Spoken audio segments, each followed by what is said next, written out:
ആപ്കി അദാലത്തിൽ പ്രസിദ്ധനായ സിംഗറും കമ്പോസറുമായ അദ്നാൻ സാമിയുടെ മേലുള്ള കുറ്റാരോപണം ISI പറയുന്നത് വെച്ച് ഇദ്ദേഹം വളരെ വലിയൊരു ദ്രോഹിയാണ് എന്നുള്ളതാണ്. അതായത് പഹൽഗാമിൽ ആക്രമണം നടന്നതിന് ശേഷം താങ്കൾ ഒരു സ്റ്റേറ്റ്മെന്റ് നൽകി. അതിനുശേഷം ആ സൈഡിൽ നിന്നും ISIയുടെ ധാരാളം സ്റ്റേറ്റ്മെന്റുകൾ വരാൻ തുടങ്ങി. മിലിറ്ററിയിലുള്ളവരും സ്റ്റേറ്റ്മെന്റ് നൽകി. അവരെന്താ പറയുന്നതെന്ന് വെച്ചാൽ ഇയാളൊരു ചാരനാണ്, ഒരു ഭീരുവാണ്, ഒരു ദ്രോഹിയാണെന്ന് പറയുന്നു. എന്താ ഒരു വാക്കല്ലേ! ഒരു കുറ്റാരോപണമാകുമ്പോൾ ഇങ്ങനെ തന്നെ വേണം. അതായത് അവർ പറഞ്ഞു വരുന്നത് താങ്കൾ കൊടുത്ത ആ സ്റ്റേറ്റ്മെന്റ്, അതായത് RSSന്റെ നിയന്ത്രണത്തിൽ നിന്ന് താങ്കളെ സംരക്ഷിക്കാൻ വേണ്ടി അങ്ങനെ പറഞ്ഞാണെന്ന്. ഇന്ത്യയുടെ മേൽ താങ്കളുടെ വിശ്വാസം കാണിക്കാൻ വേണ്ടിയാണ് താങ്കൾ അങ്ങനെ പറഞ്ഞതെന്നും പറയുന്നു. ഞാൻ നിങ്ങളോടൊരു കാര്യം പറയാം.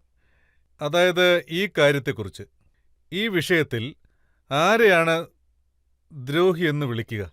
രാജ്യദ്രോഹി എന്ന് പറഞ്ഞാൽ ഈ രാജ്യത്തിന് എന്തെങ്കിലും കളങ്കമുണ്ടാക്കിയിരിക്കണം.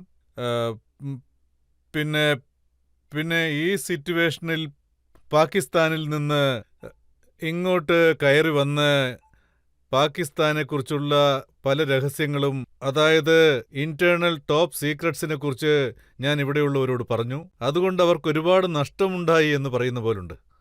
ഞാനൊരു മ്യൂസീഷ്യനാണ്, ഞാനൊരു സിംഗറാണ്, ഞാനൊരു കമ്പോസറാണ്. എനിക്ക് എപ്പോഴും ഈ ജനറൽസാണ്. സോറി ജനറൽ സാബ്, അങ്ങയെക്കുറിച്ചല്ല പറഞ്ഞത്. ഇവിടെയുള്ള ജനങ്ങളാണ് എൻ്റെ പാട്ടുകൾക്ക് റൊമാൻസും ചെയ്തിരിക്കുന്നത്.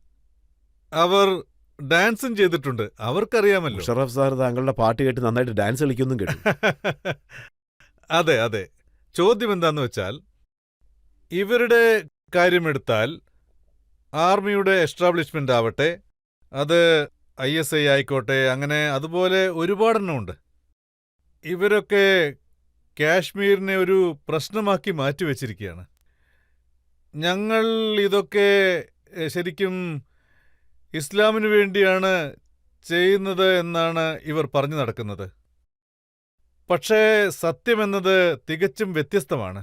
അവർ ഇസ്ലാം എന്ന പേര് മുൻനിർത്തിക്കൊണ്ട് ഈ കാശ്മീർ പ്രശ്നം ഒരു കാര്യത്തിനു വേണ്ടി മാത്രമാണ് ഉണ്ടാക്കുന്നത്.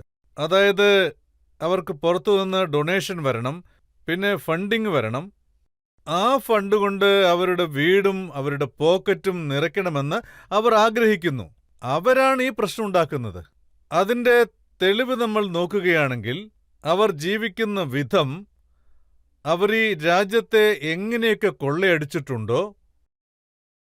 ഇന്ന് ഈ ലോഡ് ഷെഡിംഗ് എല്ലാം ഉള്ള സമയത്ത് അവരെക്കുറിച്ച് എനിക്ക് വളരെ നന്നായിട്ടറിയാം. സത്യം എന്താന്ന് വെച്ചാൽ, ഇന്ന് അവിടെയുള്ള ജനങ്ങൾ എന്തുകൊണ്ടാണ് സഫർ ആവുന്നത്? എന്തുകൊണ്ടാണ് അവർ സഫർ ആവുന്നതെന്ന് വെച്ചാൽ, അവരുടെ കയ്യിൽ പണമില്ല. അവർക്ക് പലരോടും ഭിക്ഷയാചിക്കേണ്ട സ്ഥിതിയാണ്. ആ അവസ്ഥ എങ്ങനെയുണ്ടായി? അതൊക്കെ ആരാണ് ഉണ്ടാക്കിയത്? ആ ദ്രോഹം ആരാണ് ചെയ്തത്? ഞങ്ങൾ TV കാണുന്ന ഇതാണ്. അവിടെയുള്ള ജനങ്ങൾ വെള്ളത്തിനു വേണ്ടി ശരിക്കും കഷ്ടപ്പെടുന്നുണ്ട്, പെട്രോള് കിട്ടാൻ വേണ്ടി ബുദ്ധിമുട്ടുന്നു. 5 കിലോ ഗോതമ്പ് മാവ് 800 രൂപയ്ക്കാണ് വിൽക്കുന്നത്. ജനങ്ങളുടെ സാഹചര്യം വളരെ മോശമാണ്. താങ്കൾ ആ പണമൊക്കെ അവരുടെ പോക്കറ്റിലേക്ക് പോകുന്നതാണോ പറയുന്നത്? Of course. പട്ടാളത്തിനോ? എന്തിന്? നിങ്ങൾക്ക് തന്നെ അറിയാമല്ലോ. വേണമെങ്കിൽ ഞാനൊരു കാര്യം പറഞ്ഞുതരാം. അതായത് ഇതൊരു യാഥാർത്ഥ്യമായ കാര്യമാണ്. അതായത് അവിടെ രാജ്യത്തെ പട്ടാളമാണ് ഭരിച്ചുകൊണ്ടിരിക്കുന്നത്. അതല്ലേ ശരി? അവിടുത്തെ കാര്യത്തെക്കുറിച്ച് നമ്മൾ പറയുകയാണെങ്കിൽ, ഒരു രാജ്യമായാൽ ആ രാജ്യത്ത് ഒരു മിലിറ്ററി ഉണ്ടാകും. പക്ഷെ പാകിസ്ഥാനിൽ മാത്രം അവിടെ പട്ടാളത്തിന് കീഴിലാണ് ഒരു രാജ്യമുള്ളത്. അതാണ് സ്ഥിതി. മറ്റൊരു കാര്യം കൂടി ഞങ്ങൾ അറിഞ്ഞു. അവിടെയുള്ള എല്ലാ കാര്യങ്ങളും നോക്കുന്നത് അവിടുത്തെ ആർമിയാണെന്ന്. കൃഷി ചെയ്യുന്നു, ഹൗസിംഗ് ചെയ്യുന്നു, എന്തിന് ടൂറിസം പോലും അവരാണ് ചെയ്യുന്നതെന്നാണ് കേട്ടത്. അവർ കോൺഫ്ലെക്സ് ഉണ്ടാക്കും. കോൺഫ്ലെക്സോ? അതെ, ആർമി കോൺഫ്ലെക്സ്. അതായത് ഏതെങ്കിലും ഒരു വ്യക്തി വളരെ പോപ്പുലറായി കഴിഞ്ഞാൽ അവരുടെ ജനാധിപത്യ അവകാശങ്ങൾ പ്രയോജനപ്പെടുത്താൻ അവർ ആഗ്രഹിച്ചാൽ അവരതിനെ അടിയോടുകൂടി ഇല്ലാതാക്കും. അത് സുഫിക്കർ അലി ഭൂട്ടോ ആയിക്കോട്ടെ, എന്തിന് അതിനു മുമ്പും ഉണ്ടായിരുന്നു. നിങ്ങൾ ബേനസീർ ഭൂട്ടോയുടെ കാര്യം ചിന്തിച്ചു നോക്കൂ. അവരെയും അവർ മുഴുവനായും താഴ്ത്തിക്കളഞ്ഞല്ലോ. ഇന്നത്തെ കാര്യമെടുത്താൽ ഇമ്രാൻഖാനാണ് ഒരു most popular person, leader in Pakistan. അവിടെ അദ്ദേഹം ഒരു ഹീറോയാണ്, അതായത് സ്പോർട്സ് ഹീറോ. അതുമാത്രമല്ല, അദ്ദേഹത്തെ പിടിച്ച് അവർ ജയിലിലിടുകയും കൂടി ചെയ്തു. അദ്ദേഹം ജയിലിൽ കിടന്നു. പാകിസ്ഥാന്റെ ഈ മോശമായ സാഹചര്യത്തിന് അവിടുത്തെ മിലിറ്ററിയാണ് കാരണക്കാരനാണോ താങ്കൾ പറയുന്നത്? ഓഫ് കോഴ്സ്, അവിടെ യാതൊരു തരത്തിലും ജനാധിപത്യം നിങ്ങൾക്ക് കാണാൻ കഴിയില്ല. അവർക്ക് തോന്നുന്ന സമയത്തെല്ലാം അവർ ഭരണകൂടത്തെ തകിടം മറിക്കും. അവർക്ക് എപ്പോഴൊക്കെ തോന്നുന്നു, അതായത് ഇവിടെയുള്ള പൊളിറ്റീഷ്യൻസ് ഉണ്ടല്ലോ, അവർ നമുക്ക് ഇത് സമാധാന ചർച്ചയിലൂടെ പരിഹരിക്കാമെന്ന് പറഞ്ഞാൽ അവർ പറയും ഇത് ഞങ്ങൾക്കൊരിക്കലും സെറ്റാവില്ല എന്ന്, നമുക്ക് കാർഗിലാണ് നല്ലതെന്ന് പറയും. താങ്കൾ അവിടുത്തെ പട്ടാളത്തെക്കുറിച്ച് ഇത്രത്തോളം കാര്യങ്ങൾ പറയുന്നു. ഞാൻ ജനങ്ങളോട് ഇപ്പൊ പറയാണ്, താങ്കളുടെ അച്ഛൻ ഹർഷദ് സ്വാമി ഖാൻ സാർ പാകിസ്ഥാന്റെ എയർഫോഴ്സിൽ ഒരു പൈലറ്റായിരുന്നു. അതെ, നിങ്ങൾ പറയുന്നത് ശരിയാണ്. അദ്ദേഹം ഒരു പൈലറ്റ് മാത്രമല്ല, ഒരു ടോപ്പ് ഗണ്ണാണ്. അദ്ദേഹം ഒരു ഏസ് പൈലറ്റാണ്. അദ്ദേഹം ഒരു നക്ഷത്ര പദവിയുള്ളയാളാണ്. 65-ൽ ഇന്ത്യയെ ആക്രമിച്ചതിന്റെ പേരിലാണ്. അതെ, അദ്ദേഹം 64-ൽ അദ്ദേഹം വ്യോമയുദ്ധത്തിൽ പങ്കെടുത്തിട്ടുണ്ട്. ഇതിൽ യാദൃച്ഛികമായ കാര്യമെന്തെന്ന് വെച്ചാൽ, ഞാൻ ജനിച്ചതിന് ശേഷം അദ്ദേഹത്തെ യൂണിഫോമിൽ കണ്ടിട്ടേയില്ല. കാരണം ആ സമയത്ത് അദ്ദേഹം ഫോറിൻ ഓഫീസിൽ ജോയിൻ ചെയ്തു. അദ്ദേഹം ഒരു സിവിലിയൻ ലൈഫ് ആഗ്രഹിച്ചു. പക്ഷേ അദ്ദേഹം ഇൻ ദ ഏർലി ഡേയ്സ് അദ്ദേഹം ഒരു ശക്തനായ ഫൈറ്റർ പൈലറ്റായിരുന്നുവെന്ന് പറയാം. അപ്പോൾ അദ്ദേഹം മിലിറ്ററിയിലുണ്ടായിരുന്നു, ഡിപ്ലോമാറ്റ് ആയിരുന്നു. അതുകൊണ്ട് അവിടെ നടന്ന എല്ലാ കാര്യങ്ങളും താങ്കൾക്കും അറിയാമായിരുന്നു അല്ലേ? ആ അറ്റ്മോസ്ഫിയറിലല്ലേ താങ്കൾ ജീവിച്ചത്? അതെ, തീർച്ചയായും. പാകിസ്ഥാന്റെ തീയതിയുണ്ട്.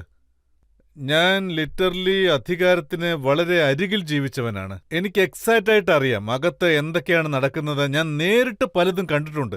എങ്ങനെയുള്ള കാര്യങ്ങളാണെന്ന് വെച്ചാൽ അതൊക്കെ കേട്ട് കഴിയുമ്പോൾ എല്ലാവരും അതിശയിച്ചു പോകും. പക്ഷെ ചില സമയങ്ങളിൽ നമുക്കത് നേരത്തെ മനസ്സിലാവും. ഗവൺമെന്റ് എപ്പോ താഴെ വീഴുമെന്ന്. അച്ഛന്റെ ഒരു സുഹൃത്തുണ്ടായിരുന്നു. അദ്ദേഹമാണ് അടുത്ത പ്രധാനമന്ത്രിയാകാൻ പോകുന്നത്. അദ്ദേഹത്തിന് വേണ്ടി ഞങ്ങളുടെ വീട്ടിൽ നിന്നും ഷെർവാണി പോകുന്നു അദ്ദേഹത്തിന് ധരിക്കാൻ വേണ്ടി. ഇതൊക്കെ ഞാൻ നേരിട്ട് കണ്ടതാണ്. ഇങ്ങനെയൊക്കെ സംഭവിച്ചിട്ടുണ്ട്. ഞാൻ ജനങ്ങൾക്ക് ചില ഫോട്ടോസ് കാണിക്കാൻ ആഗ്രഹിക്കുകയാണ്. പാകിസ്ഥാനിലുള്ള വലിയ വലിയ ലീഡേഴ്സിനോടൊപ്പം താങ്കളുടെ കണക്ഷൻ എങ്ങനെയായിരുന്നെന്ന് ഇപ്പോൾ കാണിക്കാം. ദാ ഇവിടെ ചില ഫോട്ടോസ് ഉണ്ട്.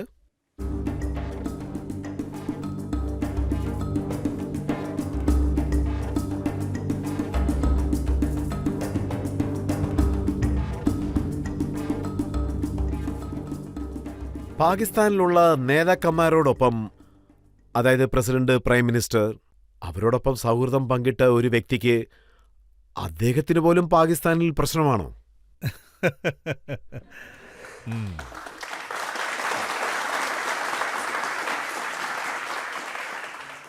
എനിക്ക് പ്രോബ്ലംസ് ഉണ്ടായിരുന്നു. എനിക്കുണ്ടായ പ്രശ്നങ്ങൾക്ക് ഞാൻ നന്ദി പറയുകയാണ്. മറ്റുള്ളവരെയൊക്കെ അവർ പാടെ നശിപ്പിച്ചു കളഞ്ഞു. അവർ ബേനസീർ ഭൂട്ടോയെ വെറുതെ വിട്ടില്ല, സുഫിക്കർ അലി ഭൂട്ടോയെ വെറുതെ വിട്ടില്ല, അവർ ഇമ്രാൻഖാനെ പോലും വെറുതെ വിട്ടില്ല. പിന്നെ ഞാനൊക്കെ അവർക്ക് വലിയ കാര്യമാണ്.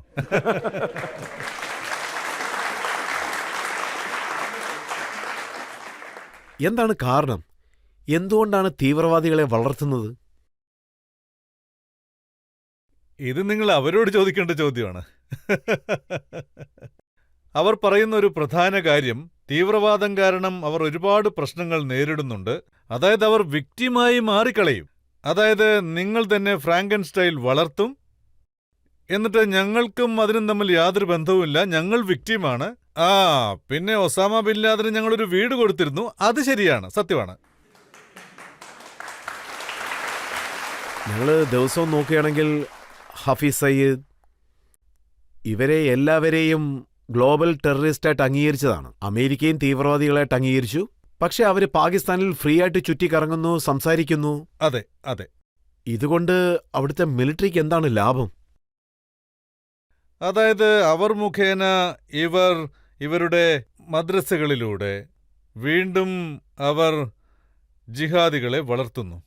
അത് കഴിഞ്ഞ് അവർ ഇതുപോലുള്ള ക്രൂരമായ ചില സംഭവങ്ങൾ ചെയ്യുന്നു. അത് നമ്മൾ കണ്ടിട്ടുണ്ട്. ഇപ്പോൾ അതിതാ ബഹൽഗാമിലും സംഭവിച്ചിരിക്കുന്നു. അതിനുശേഷം മുംബൈ ആക്രമണത്തിലും നമ്മൾ കണ്ടു. പാർലമെന്റ് ആക്രമണമുണ്ടായി. ഇതൊക്കെ എങ്ങനെയാണ് സംഭവിക്കുന്നത്? ഇതുപോലെയുള്ള ആളുകളെ കൊണ്ടാണ് ഇത് ചെയ്യിക്കുന്നത്. അവരെ പരിശീലിപ്പിച്ചു. അവരെ ശരിയല്ലേ? മുന്നിൽ നിർത്തിക്കൊണ്ട് ഇവരിങ്ങനെയൊക്കെ ചെയ്യുന്ന കാര്യം ഞാൻ അംഗീകരിക്കുകയാണ്. കാശ്മീർ എന്നുള്ള പേരിൽ വീട് ലഭിക്കുന്നു, പണം ലഭിക്കുന്നു, വലിയ വലിയ സ്ഥാപനങ്ങൾ നിർമ്മിക്കുന്നു. പക്ഷെ ആരെയൊക്കെയാണോ ഇവർ അയക്കുന്നത് അവർക്കും എന്തെങ്കിലുമൊക്കെ നൽകില്ലേ? ഞാൻ നിങ്ങൾക്കൊരു പേഴ്സണൽ എക്സ്പീരിയൻസിനെ കുറിച്ച് പറയാം. ഞങ്ങളുടെ വീട്ടിൽ ഒരു പ്രായമായ ഒരു സ്റ്റാഫ് ഉണ്ടായിരുന്നു. അതായത് ഹി വാസ് എ ഷെഫ്. അദ്ദേഹം ഞങ്ങളോടൊപ്പം ഒരുപാട് കാലമുണ്ടായിരുന്നു. അദ്ദേഹം എപ്പോഴും ഞങ്ങളോടൊപ്പം അദ്ദേഹം വരും. ഞങ്ങൾ എവിടെ പോയാലും വരും. അച്ഛൻ എവിടെ പോവുകയാണെങ്കിലും അദ്ദേഹവും ഉണ്ടാകും. ശരിക്കും പറഞ്ഞാൽ അദ്ദേഹം ഒരു കുടുംബത്തിലെ അംഗത്തെ പോലെയാണ്. ഞങ്ങളെല്ലാവരും അദ്ദേഹത്തെ സ്നേഹത്തോടെ ലാല എന്നാണ് വിളിക്കുക. ഞങ്ങൾക്കെല്ലാവർക്കും അദ്ദേഹത്തോട് ഞങ്ങളുടെ കുടുംബാംഗമെന്ന ബഹുമാനമുണ്ടായിരുന്നു. സ്നേഹവും ഇഷ്ടവും ഒക്കെ ഉണ്ടായിരുന്നു. അതുകൊണ്ട് ഞാൻ അദ്ദേഹത്തോട് ചിലപ്പോഴൊക്കെ പറയാറുണ്ട്, അദ്ദേഹത്തിന്റെ കയ്യിലൊരു മാജിക് ഉണ്ടെന്ന് പറയാം. അത്രയ്ക്ക് നന്നായി പാചകം ചെയ്യും. ചില സമയത്ത് ഞാൻ എന്തൊക്കെ ചെയ്തു എന്നൊക്കെ അദ്ദേഹത്തോട് പറയാറുണ്ട്. ലാല, ഞാനിപ്പോ നല്ല ടേസ്റ്റുള്ളൊരു ആപ്പിൾ പൈ കഴിച്ചു, ഞാൻ നിങ്ങളെ ഇപ്പോൾ കൊണ്ടുപോവാം ആ റെസ്റ്റോറൻറ്റിലേക്കെന്ന് പറയും. അത് വന്ന് കഴിച്ചിട്ട് അതിലെന്തൊക്കെയാണ് ഉള്ളതെന്ന് പറയണം. എന്നിട്ട് വീട്ടിൽ വന്ന് എനിക്കും അതുപോലെ ഉണ്ടാക്കി തരണം. ചിലപ്പോഴൊക്കെ ഞാൻ അങ്ങനെ കൂട്ടിക്കൊണ്ടു പോകും. അദ്ദേഹം വളരെ നല്ല മനുഷ്യനാണ്. അദ്ദേഹം കഴിച്ചുകൊണ്ടിരിക്കുമ്പോൾ പറയും, ഇതെന്താ ഇത്, ഇതൊരു കാര്യമേ ഇല്ല, ഇതിൽ उन्हें सेब पाए लेकिन बड़ी कंजूसी नाल पाए और ਉਹਦੇ ਉੱਤੇ ਉਹਨਾਂ ਨੇ ਦਬਾ ਕੇ ਉਹਨਾਂ ਨੇ ਦਾਲਚੀਨੀ ਪਾਈ ਹੈ। ਹਾਂ, ਉਹਨਾਂ ਦੀ ਜਿਹੜੀ ਐਸਟ੍ਰੀਮ ਹੈ ਉਹ ਬੜੀ ਟਾਈਟ ਹੈ।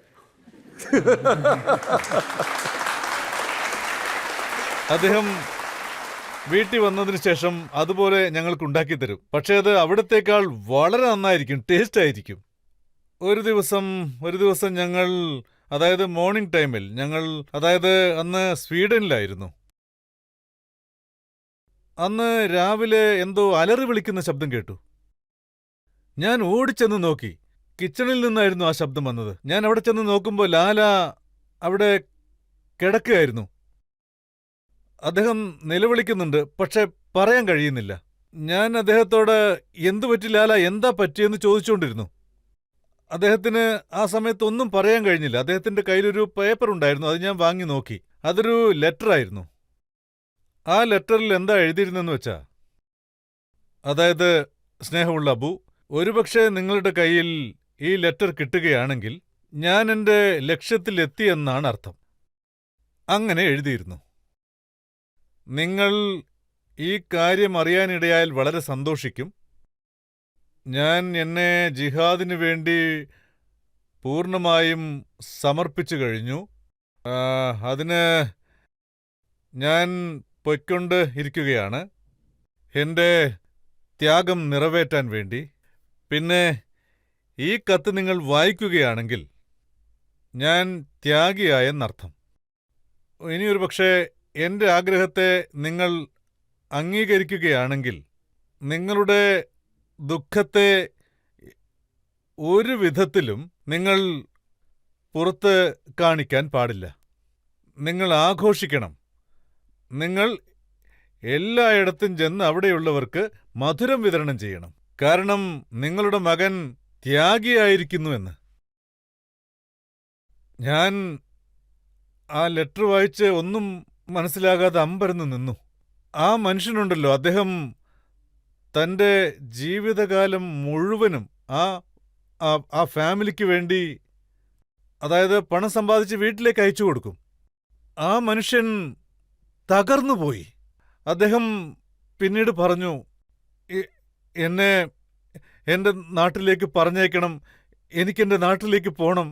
അത് കഴിഞ്ഞ് എൻ്റെ അറിവിൽ ഒരു 6 മാസത്തിനുള്ളിൽ അദ്ദേഹം മരിച്ചുപോയി. കാരണം ഹി വാസ് ഹാർട്ട് ബ്രോക്കൺ. ഇപ്പോ പണത്തിന്റെ കാര്യം പറയണമെങ്കിൽ അദ്ദേഹത്തിന് അതുപോലൊന്നും കിട്ടിയിട്ടില്ലെന്ന് വേണം പറയാൻ.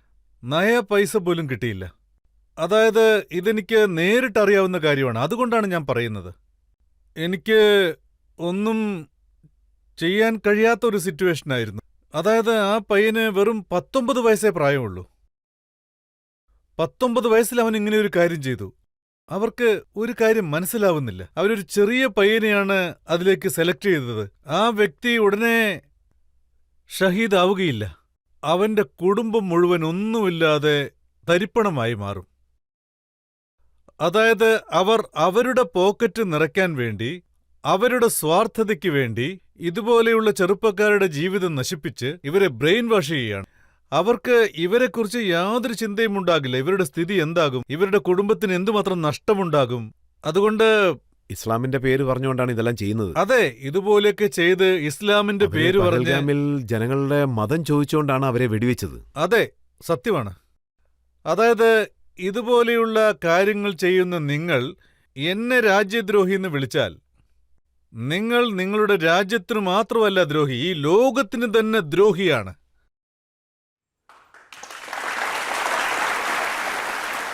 താങ്കളെക്കുറിച്ച് അവര് എന്തൊക്കെയാണ് പറയുന്നതെന്ന് വെച്ചാൽ, അദ്ദേഹം ഞങ്ങളുടെ ആർമിയിലുള്ള ഒരു വ്യക്തിയാണ്. ഇന്ത്യയിൽ ചാരപ്രവർത്തനത്തിന് വേണ്ടിയാണ് അദ്ദേഹത്തെ അയച്ചിരിക്കുന്നത്. താങ്കളുടെ ഒരു ഫോട്ടോ ഉണ്ട് മേജർ യൂണിഫോമിൽ. ആ ഫോട്ടോ ഇപ്പൊ ഞാൻ കാണിക്കാം.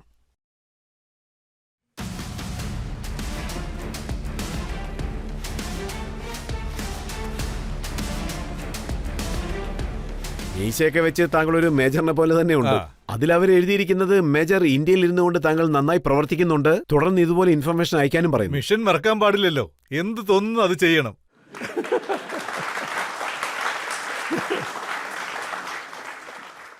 എന്റെ അറിവിൽ കുറെ നാളായി. ജനറൽ സാബ്, അങ്ങയുടെ അഭിപ്രായമനുസരിച്ച് ഇപ്പൊ എനിക്ക് കുറച്ചെങ്കിലും സ്ഥാനക്കയറ്റം തന്നാൽ നന്നായിരിക്കും. കേണലെങ്കിലും ആകണമല്ലോ. തീർച്ചയായും ആകാം.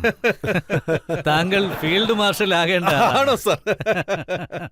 അതിന് ഞാനൊരു യുദ്ധത്തിൽ തോൽക്കേണ്ടി വരും. പക്ഷേ ഒരു യുദ്ധത്തിൽ തോറ്റതിന് ശേഷവും സ്ഥാനക്കയറ്റമൊക്കെ കിട്ടുന്നത് നമ്മൾ ആദ്യമായിട്ട് കാണുന്ന ഒരു കാര്യമാണല്ലേ? Only in Pakistan. I mean, this is something that I cannot. അതായത് ഞാൻ മാത്രമല്ല, ഈ ലോകം മുഴുവൻ കാണുന്നുണ്ട്. ലോകം മുഴുവൻ കാണുന്നുണ്ട് അവർ ഇങ്ങനെയുള്ള കാര്യങ്ങൾ ചെയ്യുന്നുണ്ടെന്ന്. അങ്ങനെയുള്ളപ്പോ രാജ്യത്തിന് എന്ത് നന്മ അവർ ചെയ്യും? പോയി ട്രംപ് സാറിനോടും പറയുന്നുണ്ട് ഞങ്ങളെ ഒന്ന് ലിഫ്റ്റ് ചെയ്യൂ എന്ന്. तेरी ऊंची शान मौला, मेरी अर्जी मान ले मौला, तू है सब कुछ जानने वाला, मैं हूँ तेरा मानने वाला, मुझको भी तो लिफ्ट करा दे, थोड़ी सी तो लिफ्ट करा दे, ऐसे वैसों को दिया है, ऐसे वैसों को दिया है, मुझको भी तो लिफ्ट करा दे, थोड़ी सी तो लिफ्ट करा दे.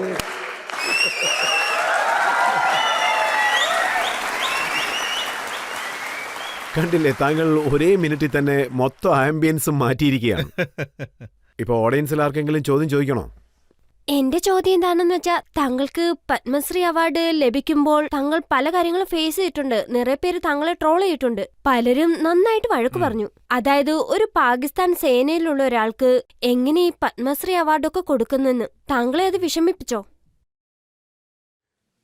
कुछ तो लोग कहेंगे, लोगों का काम है कहना, छोड़ो इन.